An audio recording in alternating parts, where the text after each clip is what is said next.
يبقى خد بالك كم أخ؟ 3. المضارع، الماضي، المستقبل، present past future.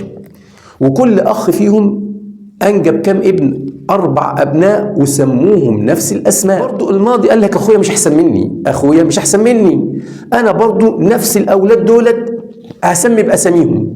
السلام عليكم ورحمة الله وبركاته، متابعي قناة المهندس كامل التعليمية في كل مكان، أهلا بكم. بدون مقدمات طويلة نخش في الموضوع.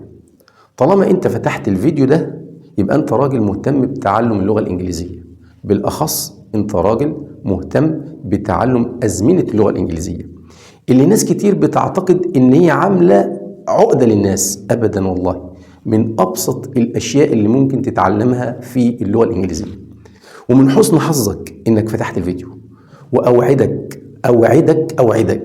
إنك مش هتندم على الوقت اللي هتقضيه معايا في مشاهدة الفيديو ده. أنا في الفيديو ده هشرح لك إزاي الأزمنة الثلاثة، المضارع والماضي والمستقبل، بقوا 12 زمن، وهشرح لك كل زمن تركيبه، وهديك مثال عليه بجملة واحدة هخلص لك الليلة دي كلها. بص، يلا نبدأ على بركة الله بعد ما تسمعوني الصلاة والسلام على سيدنا رسول الله صلى الله عليه وسلم. الأزمنة أصلا المفروض إن هي مضارع، ماضي، مستقبل. إزاي جهم 12 زمن؟ تعال معايا كده بالراحة وكوباية شاي جميلة وأنا هحكي لك. تخيل إن في 3 من الإخوة، أخ اسمه مضارع اللي هو البريزنت، وأخ اسمه باست اللي هو الماضي أو باست، وأخ اسمه فيوتشر مستقبل. يبقى إذن هم كم أخ؟ 3 إخوة، اللي هو البريزنت، الباست، الفيوتشر، أو المضارع والماضي والمستقبل. يبقى هم دولت الأصل في الأزمنة، ال3 إخوة دول. كل أخ من الإخوة دولت تزوج فأنجب 4 أبناء. أنجب كم ابن؟ 4 أبناء، وكل واحد فيهم سمى ولاده بنفس الأسماء. حلوة؟ يبقى خد بالك كم أخ؟ 3. المضارع، الماضي، المستقبل، present past future. وكل أخ فيهم أنجب كم ابن؟ 4 أبناء وسموهم نفس الأسماء. بص، الأخ الأولاني خلف ابن سماه simple، وابن سماه continuous، وابن سماه perfect، وابن سماه perfect continuous. يعني ابن سماه البسيط والمستمر والتام المستمر. فالأولاد هنا بيتسموا بأسماء أبوهم، يعني العكس. فالابن الأول يبقى اسمه المضارع البسيط، يعني المضارع هو ابن البسيط، والمضارع المستمر، والمضارع التام، والمضارع التام المستمر، أو البريزنت سيمبل، بريزنت كونتينوس، بريزنت بيرفكت، بريزنت بيرفكت كونتينوس، اللي هو المضارع التام المستمر. حلو، جبنا القصة من البداية. ليه؟ فعملوا 4 أزمنة. حلو، تعال على الماضي. برضو الماضي قال لك أخويا مش أحسن مني، أخويا مش أحسن مني، أنا برضو نفس الأولاد دولت هسمي بأساميهم. فبقى الماضي البسيط، الماضي المستمر، الماضي التام، الماضي التام المستمر، أو الباست سيمبل، باست كونتينوس، باست بيرفكت، باست بيرفكت كونتينوس. لحد كده كويس؟ أم المستقبل، الزمن الثالث اللي هو عندنا في العربي مضارع، ماضي، مستقبل. قال لك إخواتي الاثنين مش أحسن مني برضو، ليه يبقوا أحسن مني؟ أنا هسمي زيه. يبقى المستقبل البسيط، المستقبل المستمر، المستقبل التام، المستقبل التام المستمر، أو فيوتشر سيمبل، فيوتشر كونتينوس، فيوتشر بيرفكت، فيوتشر بيرفكت كونتينوس. شفت بقى؟ يبقوا كده كام؟ كل واحد معاه 4 أولاد بنفس الأسماء، يبقى 3 في 4 هم دول ال 12 زمن، هم دول ال 12 زمن. حلو، دي القصة الأولى. القصة الثانية تكوين الأزمنة، برضو زي ما المضارع هيعمل في ولاده نفس القصة في الماضي. التكوين واحد. بص يا باشا، المضارع كله بيعتمد على الفيرب تو دو. الفيرب ايه؟ تو دو. والمستمر كله بيعتمد على الفيرب تو بي. الفيرب ايه؟ تو بي. تصريف الفعل اكون، ودي تصريف الفعل ايه؟ دو. والبيرفكت بيعتمد على الفيرب تو هاف، تصريف الفعل هاف. والمضارع التام المستمر بيعتمد على الاثنين، الفيرب بي زائد الفيرب مين؟ هاف. يلا بيعتمد على الاثنين. دي قواعد ثابته. اول حاجه بص، طب تعالى نطبق بمثال واحد هفهمك القصه دي كلها. وليكن كلمه بلاي، يلعب، كلمه ايه؟ بلاي. ناخد ده معانا كده، اتعدل لكم اهي. يلا يا باشا، الكلمه ديت عايز اتكلم بيها في الازمنه ال 12. خلاص ركز معايا، الفيديو ده هيفرق معاك جامد قوي قوي. بس يا ريت قبل ما اوريك الدنيا ماشيه ازاي، يا ريت لو ما كنتش اشتركت في القناه يا ريت تشترك وتعمل اعجاب بالفيديو وتشارك الفيديو عشان الخير ده ينتشر ويوصل لاكبر عدد من الناس، ودعما للقناه. هنكذب يعني؟ يلا معايا كده، بسم الله الرحمن الرحيم. احنا قلنا الازمنه ال 12، يبقى اول حاجه المضارع البسيط، يبقى بيعتمد على الفيرب ايه؟ تو دو. في المضارع الفيرب تو دو بينقسم لاثنين، احنا واخدينها يا دو يا داز. لو انا عايز اقول مثلا انا العب، انا معذره انا العب، يبقى انا. في المضارع البسيط، في المضارع الفيرب تو دو بينقسم لاثنين، ايه هما؟ دو ومين؟ وداز. دو مين؟ وداز. وصلت كده؟ اي وي ويو زي الجمع بياخدوا دو، هي وشي وات بياخدوا داز. فاي بتاخد دو مش هتحط الفعل اس، يبقى اي بلاي. اي حاجه بقى، انا العب مثلا اي حاجه مش فارقه، اي بلاي تنس، اي بلاي فوتبول، شغال. يبقى اذا المضارع البسيط، بص طالما بسيط احنا شغالين في الفيرب تو دو. طب هات لي الماضي البسيط، قال لك اخويا مش احسن مني، بس انا بدال ما هيبقى الفيرب تو دو في الماضي دو داز بتحوله لديد. ديد بتجيب يعني ايه؟ التصريف الثاني، يبقى اي بلايد. اي حاجه. المستقبل قال لك لا انا ما بعتمدش على دو، انا هاخد ويل، سوف، انا مستقبل، يبقى اي ويل زائد المصدر اي ويل ايه؟ بلاي. ركز بقى معايا كده الله يبارك لك. بص المضارع اي بلاي، الماضي البسيط اي بلايد، المستقبل استخدم كلمه ويل.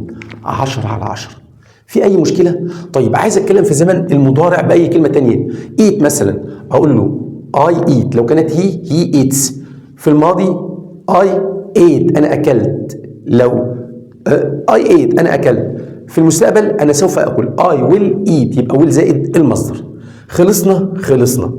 الثلاثه اخوات قالوا ننزل على مين؟ على المستمر. المضارع هيبقى مستمر، والماضي هيبقى مستمر، والمستقبل هيبقى مستمر. قال لك طالما مستمر يبقى لازم معاك الفيرب مين؟ تو بي. الفيرب تو بي اللي هو ام واز وار، اللي هو مين؟ ام واز وار. ولازم طالما مستمر لازم نحط الفعل اي ان ايه؟ جي.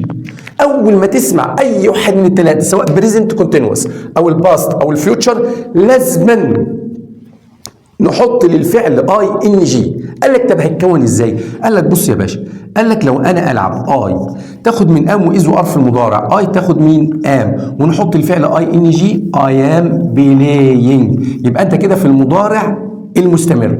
طب عايز الماضي المستمر، هو برضو ام واز وار، بس حطهم في الماضي تبقى ووز وير. ووز مع مين؟ مع المفرد، اي تاخد مين؟ ووز. تمام، اي ووز بلاينج. وصلت لحد كده؟ وصلت.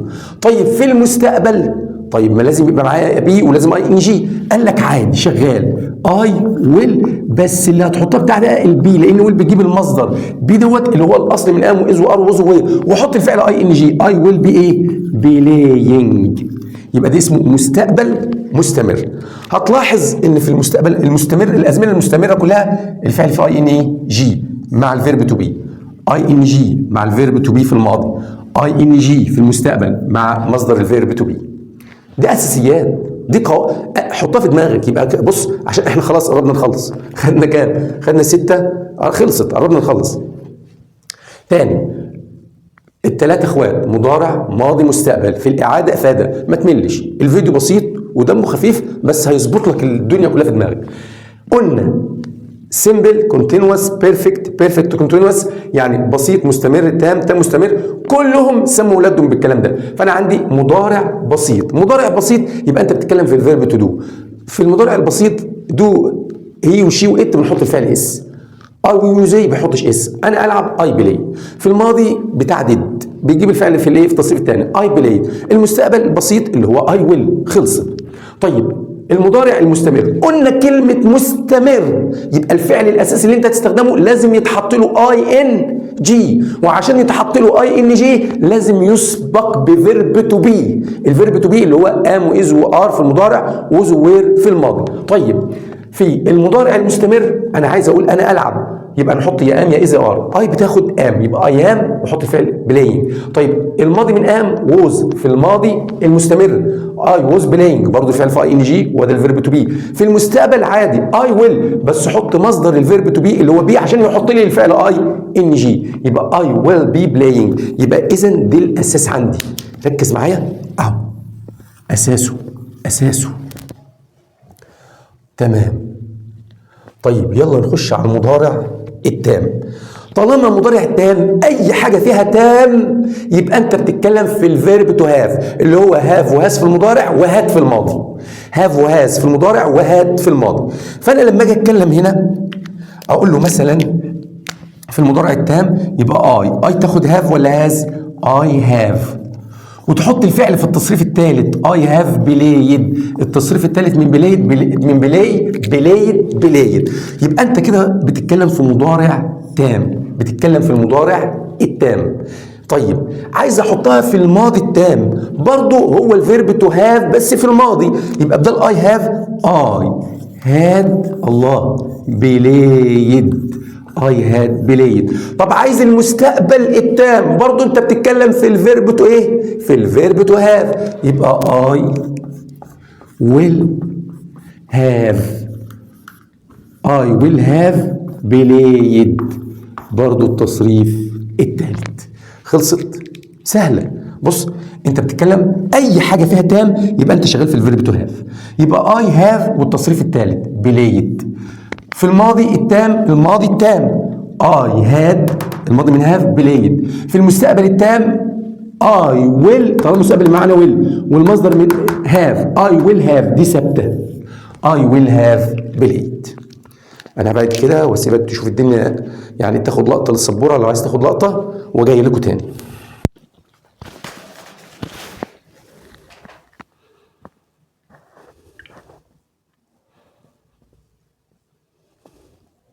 نبدأ تاني ورجعنا لكم.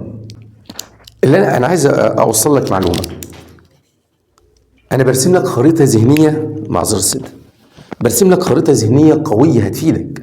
هتقول لي طب أنا عايز كل زمن شرح كل زمن من ال 12 بالتفصيل. هقول لك الفيديو اللي حضرتك بتشاهده ده الفيديو الأول. بعد كده هعمل لك 12 فيديو كل زمن بشرحه لوحده، بجيب لك قصته وحكايته وروايته، قصة الزمن وبتكوينه وسؤال وامتى بستخدم دي، كل حاجة عن الزمن، بحيث ان يبقى معاك 12 زمن على القناة في سلسلة شرح الأزمنة، ما تحتاجش تبص في أي زمن في أي مكان تاني. خلاص يلا نكمل. طيب المضارع التام المستمر اللي هو present perfect continuous. انت قلت لي لما بتسمع كلمة تام perfect او continuous يبقى verb to be. تام الفيرب تو هاف. ده خد بالك ده المضارع تام مستمر، هتستخدم الاثنين. مش احنا كنا بنقول في الكونتينوس اللي هو المستمر كنا بنستخدم الفيرب تو بي، لازم يبقى عندي الفيرب تو بي موجود، زي كانت هنا ام بقت ووز، هناك بقت بي، هنا بقت في البيرفكت يبقى هاف بقت هاد. خلاص. طيب تام مستمر يبقى هتستخدم ايه؟ الاثنين. طيب استخدمهم ازاي؟ بص عايز العب، اقول له اي، بص يا باشا، اي تاخد هاف ولا هاز؟